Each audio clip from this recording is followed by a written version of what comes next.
share her experience of her little baby and how that little baby had a heartbreaking diagnosis in the womb and how she chose life with every life counts. So folks, let's welcome Vicky to the stage.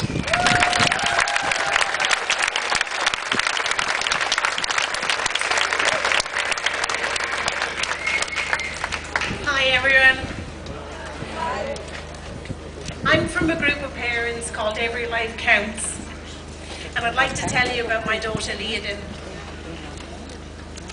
In 2014, I found out I was pregnant with my third child. At a scan at 24 weeks, they said there may be something wrong with our baby. They told me that I had to go to Dublin to be checked and see what was wrong with her. We also found out that day she was a little girl, and we called her Leodin.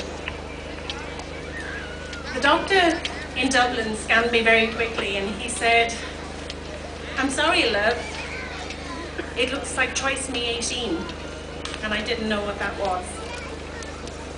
And he said, she's incompatible with life, and I didn't know what that meant either. Trisomy 18 is a life-limiting condition that means that your baby won't live for long. I asked the doctor, what could we do? Meaning, how could we help her?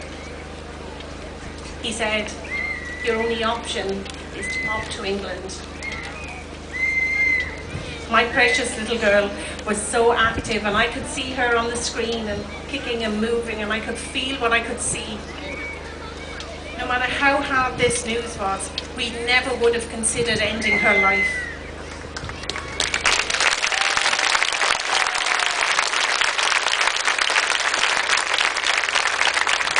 We were so grateful for any time we would have with her. She was our daughter, and we would love and protect her. The bond between a mother and child is something described as sacred. That word doesn't do it justice. It is more than sacred. It defines the very nature of us as a species, our unbreakable commitment to each other, and the way we are not two separate individuals, but we are made of the same flesh and blood. I asked my own doctor in Waterford, was she in any pain or distress? And he said, no, she's fine and happy where she is. All she can feel is you loving her. He said, Vicky, come out of work now and spend this time with her. These are her moments. These are her first steps. So we did. We took time off work and we spent the days telling her Dr. Seuss stories, which we heard already today. Person is a person, no matter how small. We told her every day how much we loved her, and her brother and sister would play music and talk to her. Leodin's movement started to slow down. We checked on her with scans and Dopplers, and she was doing well and she was growing. And every day was a blessing with her. One day, Leodin felt very quiet, and a friend of mine called. I said, she's been very quiet today. And she said, come on, we'll have some tea and cake and that will get her moving. Because we knew that cake would get her moving. And when I asked my consultant, how was that? Was I imagining it? He said, no, she could taste sweet things in your amniotic fluid. So we knew then she was like her mother and she loved cake. So we had tea and cake. And lo and behold, I got this stretch and a push, and I could feel it. And I remember hugging her in with my elbows and saying, you hang in there, cupcake, Mammy loves you.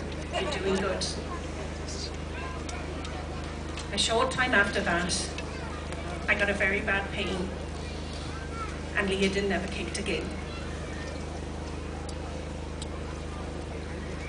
Leodin died at home with love, care, and most of all, dignity. There is no grief like the loss of a child.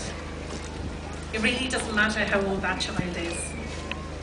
There are women in Ireland who have lost adult sons and daughters. There are women who have lost small children. And there are women like me who knew the loss would come before their child saw the light of day. And yet, Sinn Féin and Amnesty International that say they protect people are using my pain and pain like mothers like mine to sanction unrestricted abortion on healthy babies and healthy mothers.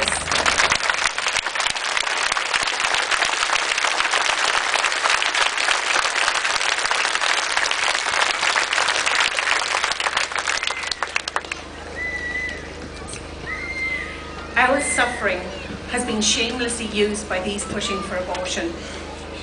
They want you to feel our sorrow and our misery and despair. They want to turn your sympathy into a license to kill. Well, I, for one, will not stand and be silent while our suffering is used to inflict death on healthy babies.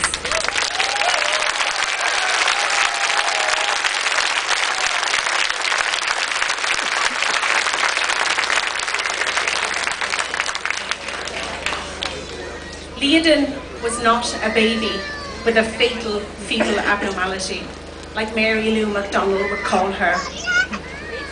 She was my baby, and she was perfect. She had black, curly hair. She had a birthmark on her left butt cheek, and she had long, beautiful fingers. Her life was short, but it was full of the kind of love that I can't even explain to you here today. I'm asking you here today to take all our stories, and they're painful to listen to. They are painful.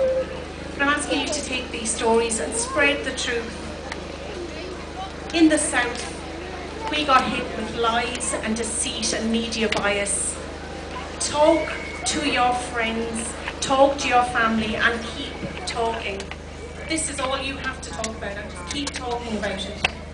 Tell them the truth. Tell them that this is not compassion and it is not healthcare. And especially our sick babies. We lost so many votes on people thinking that sick babies especially needed their lives ended. That's not true.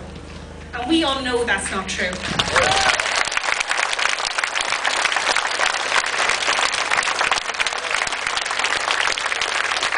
have come up here today from the South. I think we've travelled the furthest with the Waterford bus.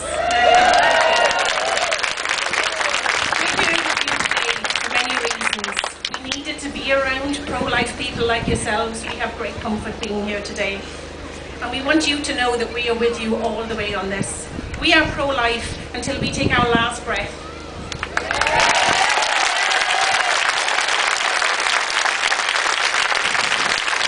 We will fight against abortion until the day I die.